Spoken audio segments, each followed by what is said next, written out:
주님 자신이 오셔서 역사해 주시길 바랍니다.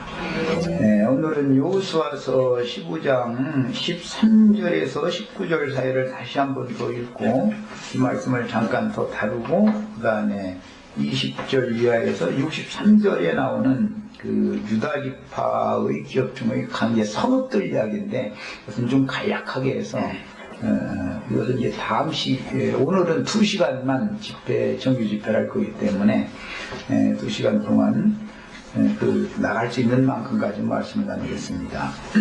자, 읽을 말씀은 여호수아서 15장 13절부터 우선 19절까지 같이 읽겠습니다. 여호와께서 여호수아에게 명령하신 대로 여호수아가 기럇 아르바 곧 헤브론을 유다 자손 중에서 분깃으로 여분의 아들 갈렙에게 줬으니 아르바는 아낙의 아버지였더라. 갈렙이 거기서 아낙의 소생 그 세 아들 곧 세세와 아히만과 달메를 쫓아내었고 거기서 올라가서 그빌 주민을 쳤는데 그빌의 본명은 기럇세벨이라. 갈렙이 말하기를 기럇세벨을 쳐서 그것을 점령하는 자에게는 내가 내 딸 악사를 아내로 주리라 했더니 갈렙의 아우 그나스의 아들인 온니엘이 그것을 점령함으로 갈렙이 자기 딸 악사를 그에게 아내로 주었더라. 악사가 출가할 때에 그에게 청하여 자기 아버지에게 밭을 구하자 하고 나귀에서 내리매 갈렙이 그에게 묻되 네가 무엇을 원하느냐 하니 이르되 내게 복을 주소서. 아버지께서 나를 네겝 땅으로 보내시오니 샘물도 내게 주소서 하매 갈렙이 윗샘과 아랫샘을 그에게 주었더라. 오늘 읽은 말씀이 우리 형제 자매님들에게 정말로 복으로 하나님이 주시되 악사에게 준 것처럼 윗샘과 아랫샘을 복으로 주시기를 바랍니다.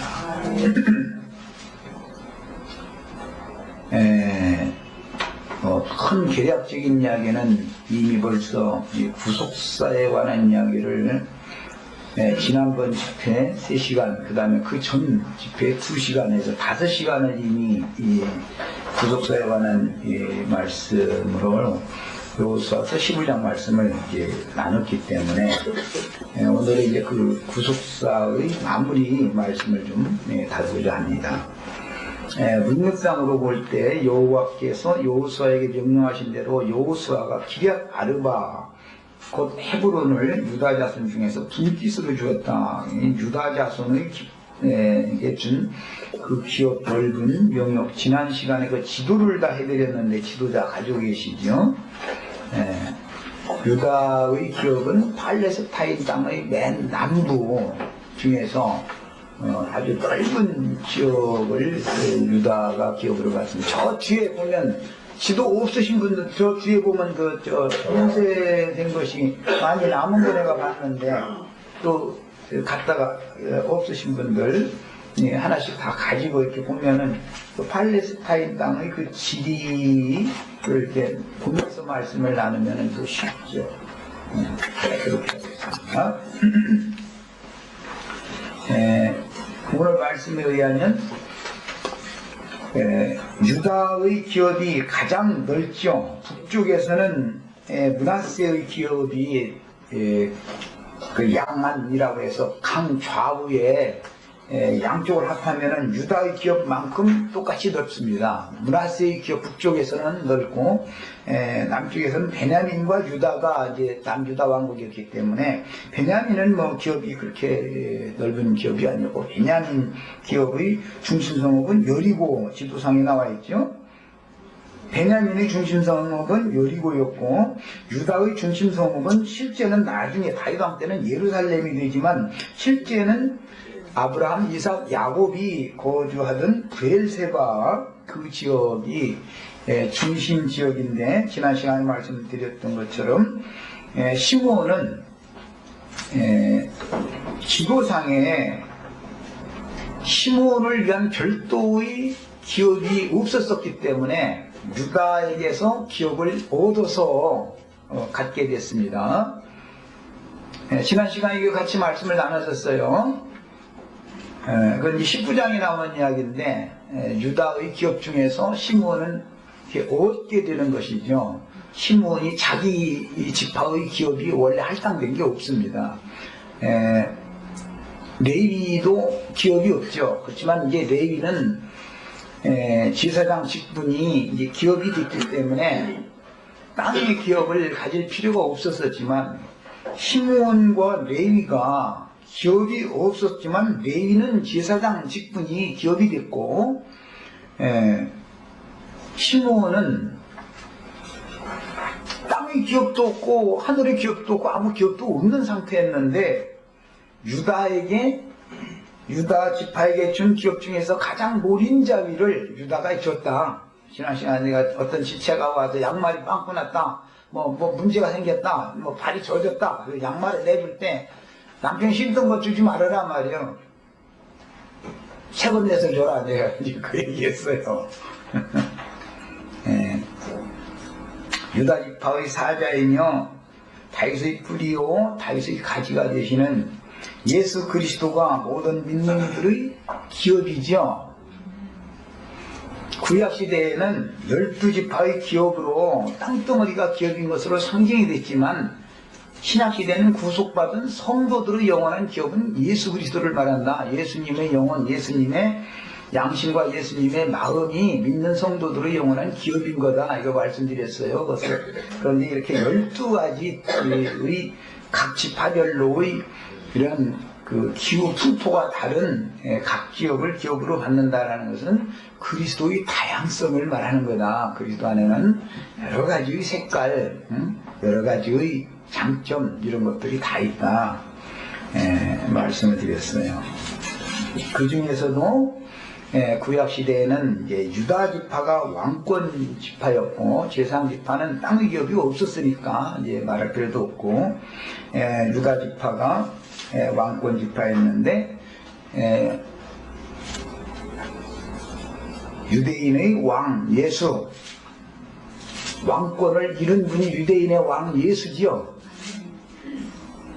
그 예수님의 가장 노린자의 중심, 예수님이 우리의 기업이면 유다 땅이 우리의 기업이다. 이제 구약시대로 말하자면 이 말인데 그 중에서도 아무런 분깃 기업이 없었던 시므온과 레위 중에서 레위는 제사장 분깃을 기업으로 받았고 시므온은 분깃이 아예 없었는데 어느 꽁으로 유다의 기업 중에서 이렇게 너 가져가고서 이렇게 나눠준 기업이 시므온의 기업이 됐는데 유다 기업 중에서도 아주 노린자위 부분, 아주 중심 부분을 이렇게 주었다. 이것은 뭘 상징하는 것을 말한다라는 것까지 말씀을 드렸어요. 예수님의 마음 중심이 하나님의 나라에는 약속도 분깃도 없었던 우리 같은 죄인들, 저주받은 인간들에게 하나님께서 주신 가장 좋은 기업 부분을 아브라함과 이삭과 야곱이 브엘세바 우물 거기서 살았었는데 그 기업을 시므온에게 줬다. 이런 것에 대한 이상이 필요합니다. 자, 이제 말씀을 더 이어나가겠습니다. 그런데 오늘 시작 말씀에는 기럇 아르바 곧 헤브론을 그래서 기럇 아르바라고 하는 옛 이름이 헤브론이 된 이야기도 지난 시간에 말씀을 드렸어요. 세겜성이 있던 지역이죠. 헤브론 지역. 그곳에 아브라함과 이삭과 야곱의 무덤도 그곳에 있죠. 세겜성 지역, 그 기럇 아르바 그 지역.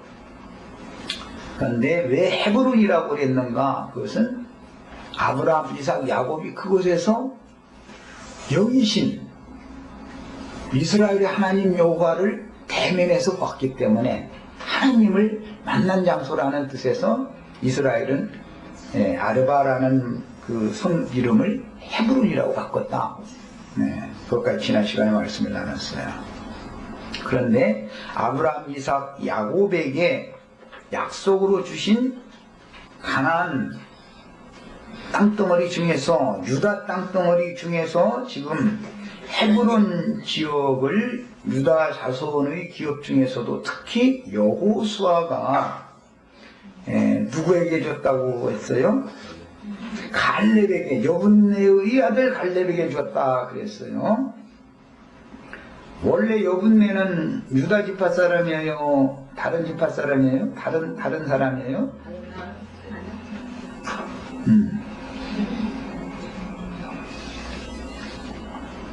여분네,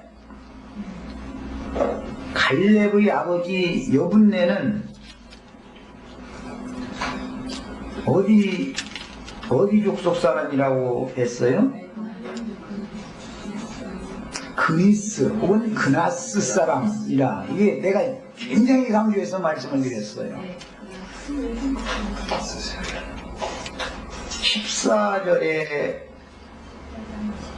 앞에 14장 14절 읽어보겠습니다. 여호수아가 13절부터 있습니다. 여분네들 갈렙을 위하여 축복하고 헤브론을 그에게 줘 기업을 삼게 하매 헤브론이 그니스 사람 여분네의 아들 갈렙의 기업이 되어 오늘까지 이르렀으니, 이렇게 됐습니다. 헤브론의 옛 이름은 15절에 보면 기랴다르바라 이렇게 되어 있어요. 그 14장 할 때 구속사를 말씀드리면서 이걸 내가 굉장히 강조해서 말씀드렸어요. 그니스 사람 혹은 그나스 사람이라는 말은 그 조상이 에서다 말씀드렸었죠. 창세기 36장에 에서의 후손 중에 그나스가 있고, 그런데 갈렙의 아버지는 에서 에돔의 후예인데, 어떻게 그 아버지가 에돔 족속인데 유다 지파 사람이 될 수 있는가? 갈렙은 유다 사람이죠. 이제 유다 지파 사람, 유다의 군장이죠. 이게 비밀이단 말이야. 적붙이면 비밀이다. 후속에서는 가장 중요한 일이다. 강조해서 말씀을 드렸어요.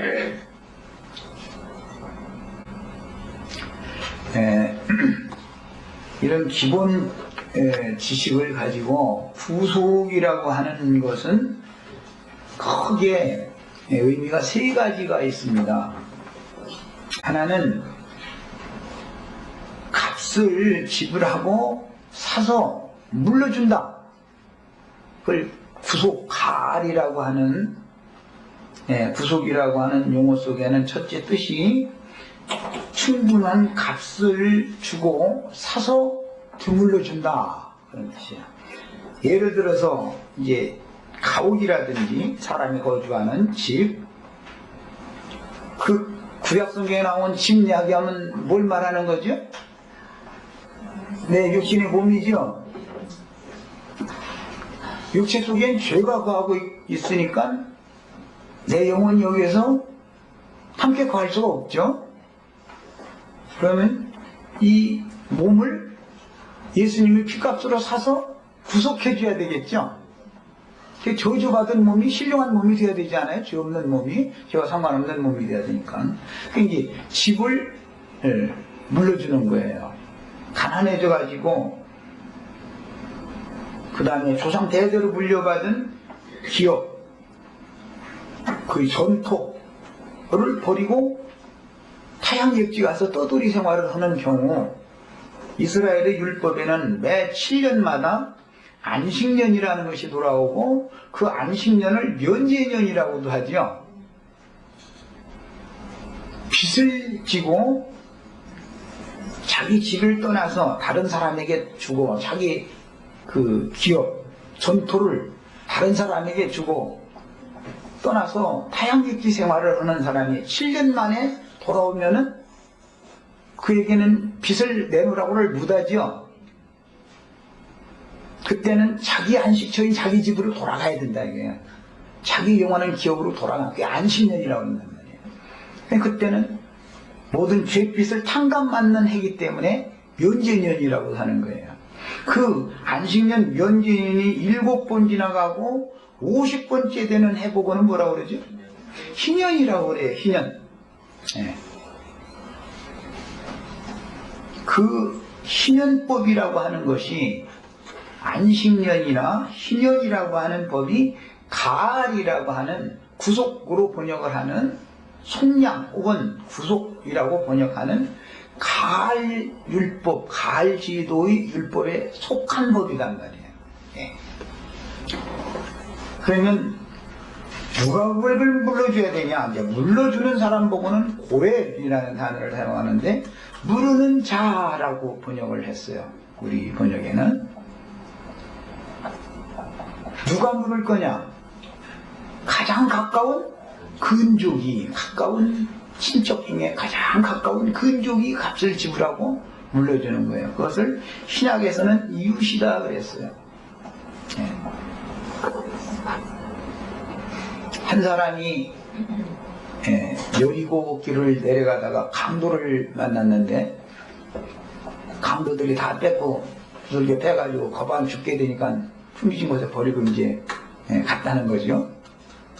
그런데 맨 먼저는 누가 거기를 지나갔다겠어요?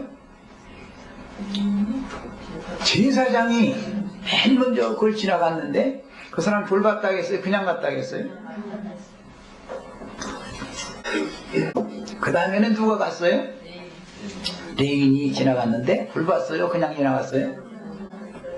세 번째는 선한 사마리아 사람이 지나가다가 측은히 여겨서 가까이 가서 그 사람에게 기름과 포도주를 부어서 응급처치를 해주고 자기 짐승에 태워서 주막에 데려다 주고 주막 주인 보고 부비 2개를 주면서 이것으로 잘 돌봐주라고 내가 돌아올 때 만약에 값이 더 들었으면은 다 보상해주겠다 그러고 이제 갔다 이렇게 돼 있죠. 이게 그 말씀하신 다음에 이 세 사람 중에 누가 강도 만난 자의 이웃이 되겠느냐라고 했는데 그게 근족이란 말이야. 원문은 근족. 구약성경에 나오는 가장 가까운, 그러니까 가장 가까운 사람이 세 사람이 있었는데 가장 가까운 사람은 누구였어요? 제사장이었어요. 제사장. 두 번째 가까운 사람은 레인이었어요. 세 번째 가까운 사람인 이 사람이 근족 노릇을 했다 이 말이에요. 룻기에 보면은 보아스라는 사람보다 더 가까운 근족이 있었죠. 그럼 누구를 상징한 거예요? 제사장과 레위인을 상징하는 거죠. 그 보아스는 누구를 상징하는 거예요? 세 번째 사람. 구약에서는 왜 두 사람만 말하고 신약에서는 세 사람을 말하느냐? 아버지와 아들과 성령을 이름으로 직면을 전하지.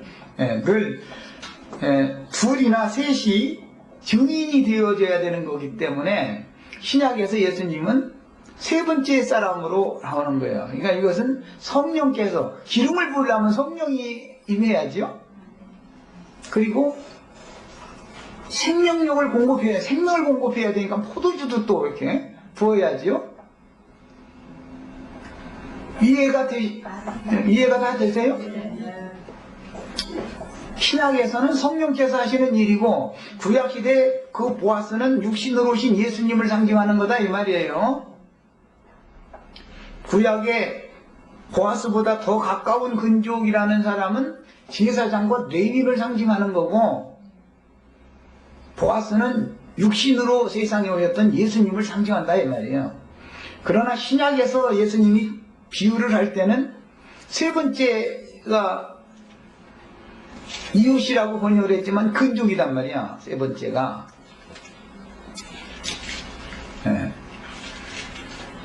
내 이웃이 굶주리면 뭐 먹이오고 목마르다고 뭐 마시어줘라 그것이 사랑이다 그랬는데 나는 이제 가끔마다 누가 뭐 배고픈 놈 목마르다는 연놈이 있어야 뭐 마시를 주든지 사랑으로 든지 하는데 말이야. 다 배부르다고 그러고 다 뭐 목마르지 않다고 그러고 그러니 뭐 사랑하고 싶은 난 사랑할 사람이 없다고 말이지. 내가 이제 농담으로 이런 얘기를 했는데 이제 알아들어야죠 이게. 그래서 이제 이웃사랑을 하고 했었는데 그게 진정한 이웃사랑이에요.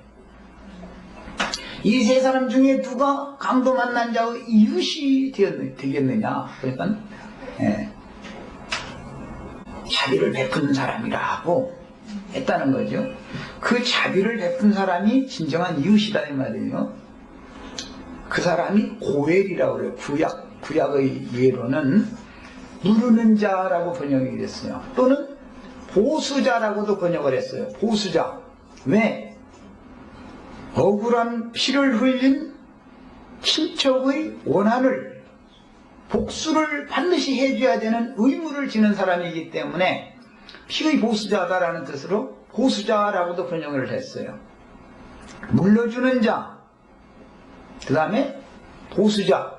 세 번째는 생명의 계보, 대가 끊어지게 되었을 때 대를 이어주는 일을 하는 사람도 고엘이에요. 고엘. 대를 이어준다 이 말이에요. 레위와 시므온이 이스라엘 12지파 중에 들지만 왜 기업을 받지 못한 것 같아요? 왜 기업이 없었어요? 네, 지금 헤브론 지역의 세겜성에서 디나가 강간당하는 사건이 있었죠. 세겜의 추장이 디나를 연연함으로 빗물을 뭘 요구하든지 다 수용할 테니까 그녀를 우리에게 달라고. 그러니까 레위와 시므온이 주동자가 되어져 가지고 우리와 너희와 통혼 통상을 원래 하나님은 못하게 해놓으셨지만 가나안 족속과는 우리가 통혼 통상하면 안 되지만 한 가지 하는 방법이 있단 말이에요. 어떻게 하면 되냐고. 남자가 다 할 일을 받아야 된다고. 그러니까는 추장 장가 드리려고 전체가 다 할 일을 받아가지고 쿵쿵 앓고 있는데 갑작스럽게 가서 세겜성을 도리고 냈다는 거잖아요. 그 문제 때문에 혈기가 충천하니 저주를 받을 것이요. 야곱이 나중에 그렇게 저주를 선포했죠. 레위와 시므온에게 저주를 선포했단 말이에요. 무엇 때문에? 혈기가 충천하니까. 지난 시간에 말씀드린 것처럼 야고보서에서는 썩내는 것이 하나님의 의를 이루지 못한다고 했어요? 하나님의 의를 이룬다고 했어요? 혈육을 대항해서 막 핏대 올려가면서 싸우면은 그것이 하나님의 의가 이루어지는 게 아니죠. 말싸움 핏대 올려가지고 서로가 핏대 세워가면서 말싸움에서 내가 교리적으로 이겼어도 그게 하나님의 의를 이루는 게 아니죠. 지금 뭔 얘기인지 아시겠어요?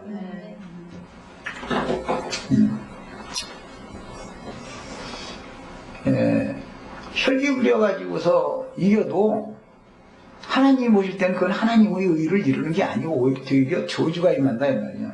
그래서 두 지파가 기업이 없었던 거예요. 그런데 레위는 금송아지 사건 때문에, 출애굽기에서 금송아지 사건 때문에 기업을, 제사장 직분을 기업으로 얻었는데 시므온은 여전히 기업이 없다 이거예요. 저주가 있는 상태였기 때문에. 그래서 여호수아 19장에 가보면 레위만 기업이 없는 게 아니라 시므온도 기업이 없었는데 이스라엘 12지파 기업은 다 가져야 되잖아. 그러니까 유다가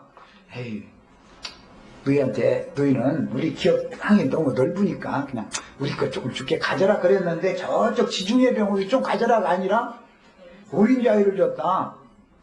브엘세바 우물이 있는 그곳을 기업으로 줬다. 그것은 역사상의 이야기지만 이거는 우리가 다 혈기가 충천하는 자들이죠. 뭐 핏대 올리고 싸우는 것도 아내는 남편한테 핏대 올리고 남편은 아내한테 핏대 올리지 지나가는 사람 보고는 핏대 올려면서 말할 일이 없죠. 지나가는 사람한테 괜히 핏대 올려가지고 말하고 싸웠다고 하는 그 사람한테 뒤집혀버리지. 그거 아니지. 그런데 만만한 사람한테 핏대 올리는 거지. 이런 것이 다 상징입니다. 혈과 육이라는 것은 기업을 하나님의 나라를 상속받을 수 없는 것 같은 경우에도 또 이제 이렇게 말하면 그러면 좋게 해야 되겠냐 또 이렇게 나올까 무섭네.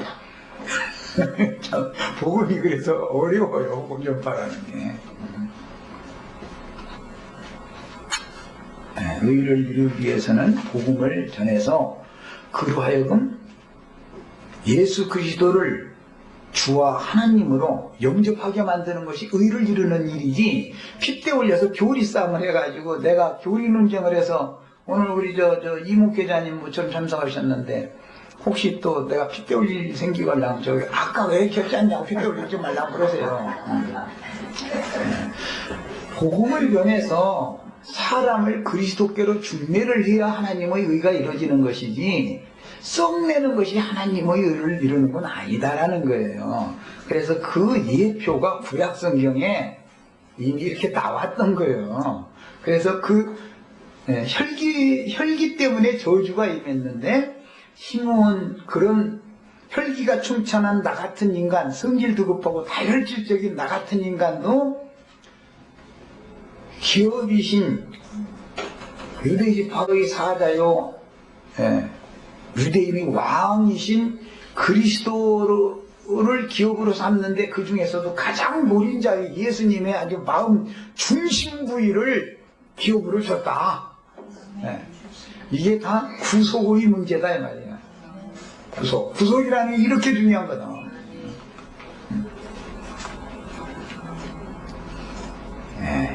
기업을 드물러 주는 경우, 그 다음에 억울한 피를 흘린 금족의 원한을 갚아주는 보수자가 되는 경우, 그 다음에 계복, 대가 끊어지게 돼 있을 때 대를 이어주는 경우, 이 세 가지가 크게 구속이라는 용어, 가알이라고 하는 용어에 다 포함이 되는 거다. 말씀을 드렸습니다. 자, 이제 오늘 이런 기초를 가지고 오늘 말씀으로 이제 들어갑니다. 지난 시간에 13절을 중점으로 했고 오늘은 14절부터 들어갑니다. 성경에서는 14절에 갈렙이 거기서 아낙의 소생 그 세 아들 곧 세세와 아히만과 달메를 쫓아내었다. 거기라는 게 어디예요? 헤브론 지역이죠. 세겜성 지역. 그 지역에 아낙 자손이 거기에서 살고 있었다. 아낙 자손이 누구죠? 아낙 자손? 네피림의 후손이죠. 창세기 6장 4절 5절에 보면 하나님의 아들들이 사람의 딸들의 아름다움을 보고 자기가 좋아하는 모든 자로 아내를 삼으니라 그들이 네피림을 출생시켰다 그랬죠. 그랬는데 그 네피림의 계열에 속하는 후손들이 아낙 자손들이다. 이 사람들은 네피림이라는 말, 아낙이라는 말은 큰 자라는 뜻이에요. 큰 자다. 이것은 이제 아람 족속의 방언으로는 아낙이라고 그러는데 히브리어로는 사울이라고 그러죠. 사울. 아람 방언으로는 아낙이라고 하지만 그건 아람인들의 방언이고 히브리인들은 사울이라고 그러잖아요.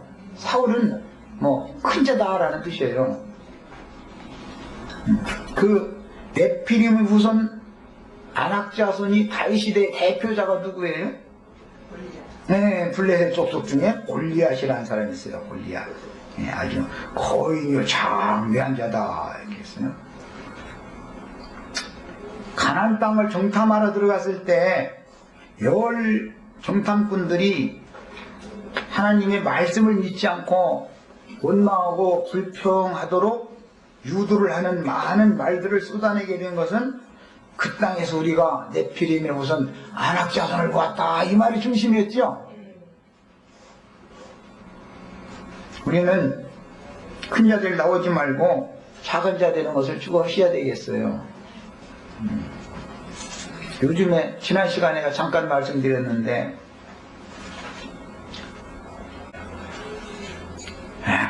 큰 지역, 큰 영역을 자기 기업으로 자기 왕궁으로 삼고 있는 왕궁으로 삼고 있는 자칭 큰 자들이 요즘에 무너지는 소리가 사방에서 신문에 자꾸 나더만 보니까. 뭔 말인지를 다 아셔야 되겠어요. 예수님 오셨을 때 자칭 크다 하는 자 헤로드 왕이나 또는 대제사장이나 그 다음에 뛴다난다 하는 율법사들이었던 그 하시딘들이 다 큰 자들로서 작은 자 중에 작은 자로 가장 큰 자이지만 가장 미말에 처한 자의 모습으로 세상에 오셨던 예수님을 대적했죠. 그 일은 그때로서 끝나는 게 아니죠. 지금 오늘 또 이 큰 자들이 지금 낮은 것으로 임하시고 미말에 처한 모습으로 보냄을 받은 주의 증인들이 박해받는 거잖아요. 큰 자들한테 박해를 받게 마련이에요. 계시록에서는 그 짐승들이라고 했어요. 바다에서 올라온 짐승, 땅에서 올라온 짐승, 다 큰 자들이다. 자, 그 아낙의 소생 세 아들인 세세와 아히만과 달메를 헤브론에서 쫓아냈고 거기서 올라가서 드빌 주민을 쳤는데 그랬어요.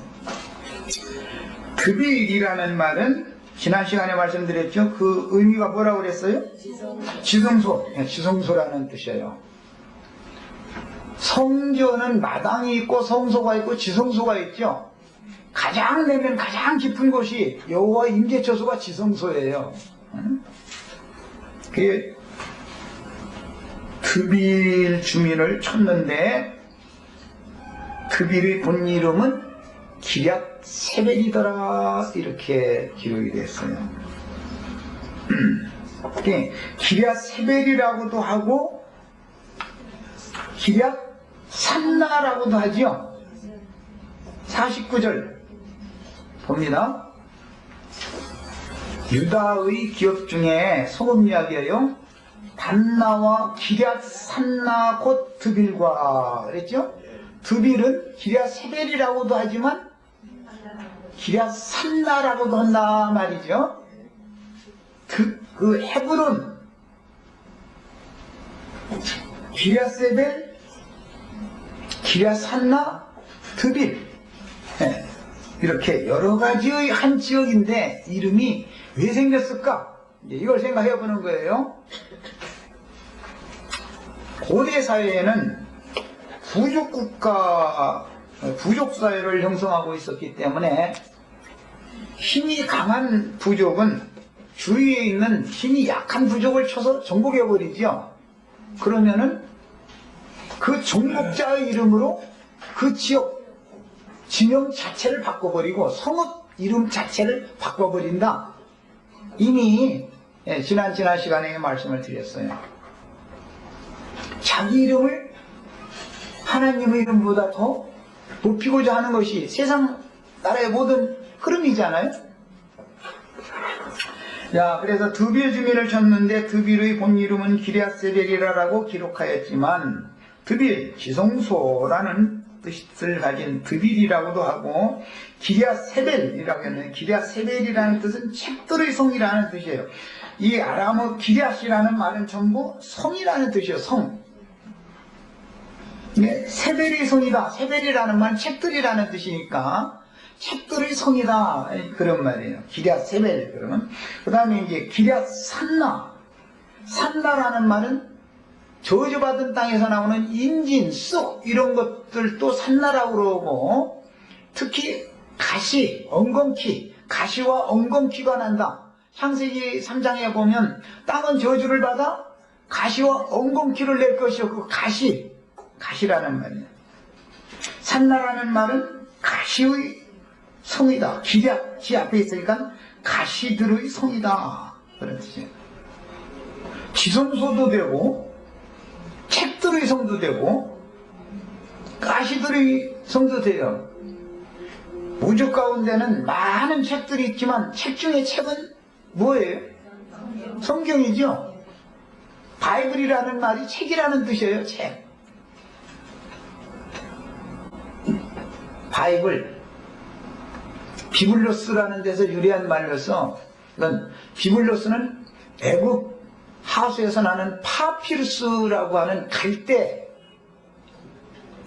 어원이 온 거예요. 갈대를 으깨 가지고 종이를 만들었단 말이야, 고대 사회에.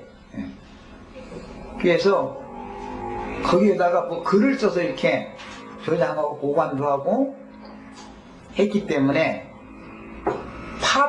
파피루스라고 하는 갈대의 명칭에서 비블로스라고 하는 이제 단어가 발생되게 되고, 비블로스가 영어화된 음력하면은 바이블이라고 영어화된 거예요. 바이블이라는 말은 그래서 책이라는 뜻이에요. 기리앗 세벨 하면 책들의 성읍이다. 성경이 몇 권으로 되어 있어요? 책들이라고 해요. 성경책은 한 권이지만 여러 권으로 구성되어 있죠. 70권이에요? 66권 아니야? 왜 70권이에요? 네, 시편이 제1권에서 5권까지로 되어 있습니다. 네, 시편이. 그러니까 기독교계에서 거짓부렁으로 66이라는 숫자를 사용해가지고 66권이다 그러지만 사실은 70권인데 66권이라고 지금 말도 같지 않은 소리를 세뇌시켜놨죠. 오바댜서나 유다서나 이런 데는 불과 몇 절 안 되죠. 그래도 한 권이죠. 시편 1권이면 그 양이 어마어마합니다. 그런데도 시편은 통틀어서 1권이라고, 거기엔 분명히 제1권, 제2권, 제3권, 제4권, 제5권에서 5권으로 분명히 돼 있는데 시편은 통틀어서 한 권이라고 그러고. 왜? 66에다 맞춰야 되니까. 6에다가 맞춰야 되니까 마귀가 이렇게 장난하거든요. 그래도 몰라. 다 깜짝같이 속아. 내가 성경이 70권이 왜 66권이냐고 그러면 미친놈이라고 그러고, 증거 대줘도 안 믿어. 왜 그래요? 진리의 하나님을 멀리하고 자칭 안악의 소생들이라고 하는 네피림의 후손들이 세뇌시키는 거짓 교리를 더 믿는다 이거예요. 그래서 사람들이 신앙이 혼잡돼 있다 이거예요. 진리가 정확하지 않으니까. 뭘 알아도 정확하게 아는 게 없어. 보면 대충 아는 것이 아는 것 같아. 그냥. 그것 가지고 그냥 남 가르쳐. 자기 혼자 알고 가만히 있으면 남은 안 죽이잖아. 근데 그걸 가지고 자기도 제대로 아는 것이 없으면서 남을 막 가르쳐서 세뇌시키니까 다 죽여놓는 거단 말이야. 선생된 자들이 형벌이 크다겠어요? 가르침 받는 사람 형벌이 크다겠어요?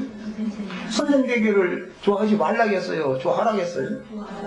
그럼 하지 말라는 것만 보고 그냥 골라서 해. 왜 그러는지 모르겠어. 조심성이 너무 없어, 사람들이. 겸손하게 배우려는 태도가 참 중요합니다. 그래서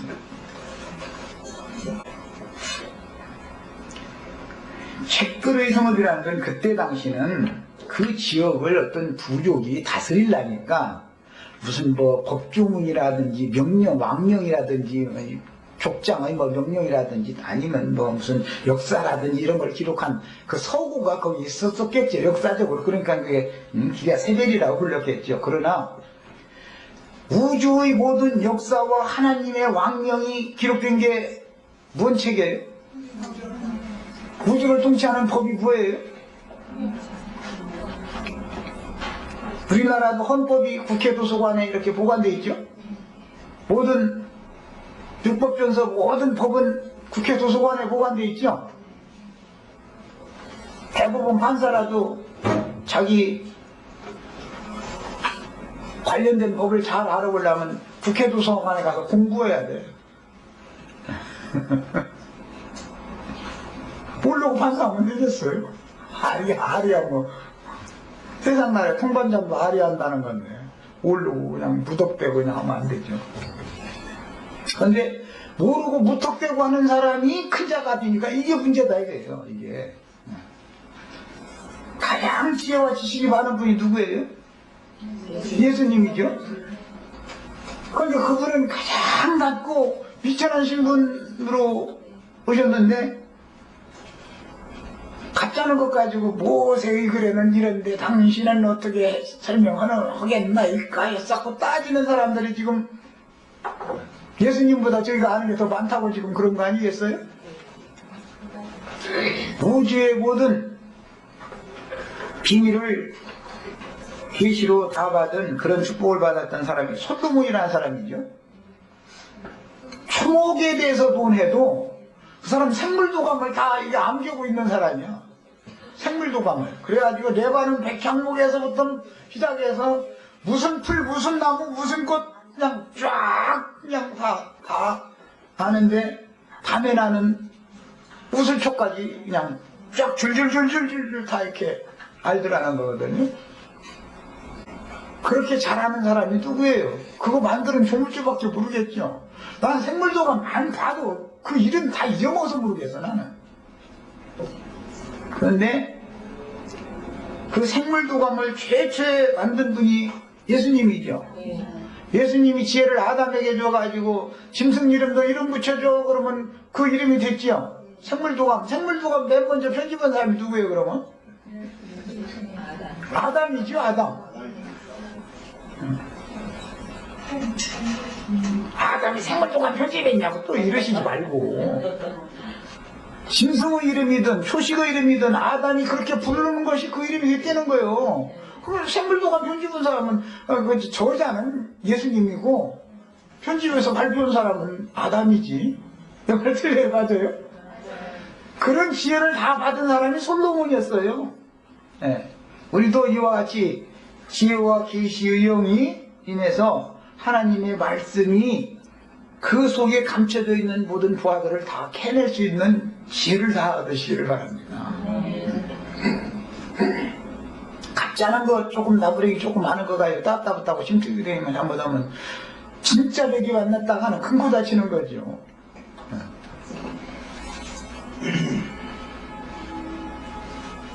엊그제 무슨 그 질문이랍시고 번제에 대해서 질문한다고 사이트에 이렇게 번제는 말이야 스코스로만 드리는데 다 태워서 드리는 거 아니냐고 번제단에만 드리는 거 아니냐고 이제 그런 데나 볼래. 내가 답변을 읽어보셨어요 거기? 그런 사람들이 목회자들이다 이제. 그게 다 목회자들이에요. 번제라는 게 밥을 태우는 게 아니라 말이요. 구워먹는 경우도 있고 속죄를 위한 번제인지 속건을 위한 번제인지도 구분을 해야 되는 것이고 절기제에 드리는 번제인지 평상시에 드리는 번제인지 그 구분해야 되는 것이고 제사법이라는 게 그렇게 단편적으로 그냥 번제는 다 제단에다 불 때가 드린다. 절기제 때는 제단에다 번제물 태우라고 하는 게 없잖아요. 표망문 여호와 앞에서 제물을 잡아서 피는 성소로 가지고 들어가고 가죽까지 제유까지 창자 내장 전체 똥까지 전부 진박 정결한 곳에 가지고 와서 거기 가서 불 살려라 이렇게 돼 있지 어디 본대잖아 불 살려라는 거예요. 이게 성경을 그냥 대충 알고 나서 선생 노릇하려고 이게 사람 잡는 거예요. 세상에서도 의사 노릇하는데 전문가를 만나셔야지 돌팔이 만나가지고서 괜히 맥주 짚어볼 줄도 모르는 사람 침대롱 내들고 이 약 먹어 저 약 먹으면 그거 약만 먹느라고 돈만 다 없이 다 좀 주고 결국은 이러면 안 된다 이렇게 해서 뭐 한 가지 알아도 정확하게 하는 게 필요하다. 명료하게 알아야 된다 이거. 아는 것과 또 믿는 것이 하나가 일치가 돼야 되는데 알기는 그렇게 알고 있는데 믿기는 엉뚱하게 믿는 것도 너무나 많죠 보면. 자, 그 14절 한 절에다가 한 시간이 벌써 다 가버렸는데 기랴 산나라고 하는 것은 가시들이 성읍이기 때문에 이 가시는 저주받은 땅에서 나오는 것입니다. 이 가시라고 번역하는 이 말은 인진이라고도 이제 쑥이라고도 번역이 됐죠. 동일한 단어인데 가시는 찌르는 역할을 하잖아요. 바울 사도가 나에게 하나님의 은혜로 지켜주시는데 뭐를 나에게 붙여놓으셨다 했어요? 가시 곧 사단의 사자를 나에게 연약한 바울이라는 사람의 온 생명을 자꾸 찌르는 것을 옆에 두셨다. 그게 은혜더라 이랬어요. 예, 가시도 유용하게 쓰면 은혜가 되는 거죠. 무직한 놈이 가서 가시나무 갖다 손으로 대끔 잡으면 저만 죽어나는 것이고, 그런 경우는 사울이 큰 자였을 때 예수님을 대항하느라고 무언 채로 뒷발질했다고 했어요? 그 가시체라는 것이 육체지요. 육성이고 육신적으로 많이 하는 성경 지식 가지고 예수님 대항했다 이 말이잖아요. 가시체로 뒷발질하면 예수님 셀 분도 아니지만 저만 죽어가는 거지 뭐. 그래서 그 산나라고 하는 것은 저주받은 육신의 마음을 말할 때는 기랴 산나라고도 하고, 하나님의 말씀이 믿어진 성경이 성경대로 깨달아지고 믿어진 그것은 기랴 세벨 책들의 성이다 이렇게 말하고, 그 다음에 드빌이라고 말할 때는 지성소라 이 말이에요. 네. 헤브론이라고 말할 때는 하나님과 만나는 장소다 그 말이야. 지성소가 하나님 만나는 곳이죠. 자, 이제 여기까지 하고 잠시 쉬었다가 1시간 더 하겠습니다.